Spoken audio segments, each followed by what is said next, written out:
আসসালামু আলাইকুম রহমতুল্লাহ। আমরা প্রথমে আলোচনা করেছিলাম হেলদি লাইফস্টাইল বা স্বাস্থ্যকর জীবনযাপনের প্রধান বা মূল নীতি হচ্ছে পাঁচটি: স্বাস্থ্যকর খাদ্যাভ্যাস, অটোফেজি, ব্যায়াম, ঘুম এবং মানসিক প্রশান্তির চর্চা।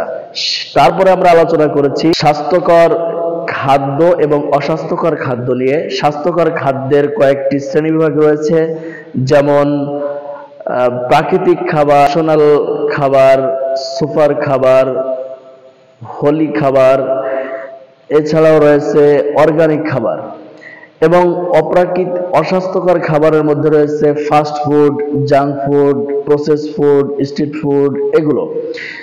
তো আজকে আমরা জানবো এই যে আমরা খাবারগুলো খাই, এই খাবারগুলো থেকে আমরা কি কি পুষ্টি উপাদান পাই।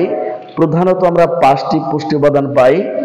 এক নম্বর হচ্ছে কার্বোহাইড্রেট, দুই নম্বরে প্রোটিন, তিন নম্বরে ফ্যাট, চার নম্বরে ভিটামিন, পাঁচ নম্বরে মিনারেল।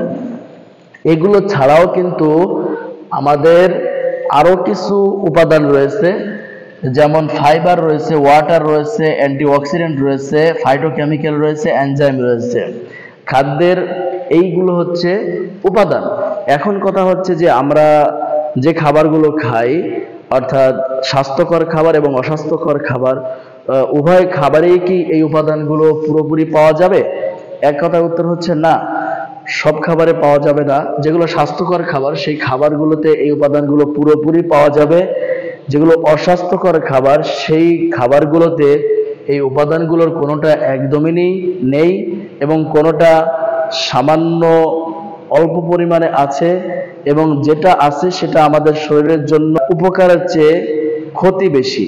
আমাদের উপকার করার চেয়ে সেগুলোতে আমাদের ক্ষতি বেশি করে।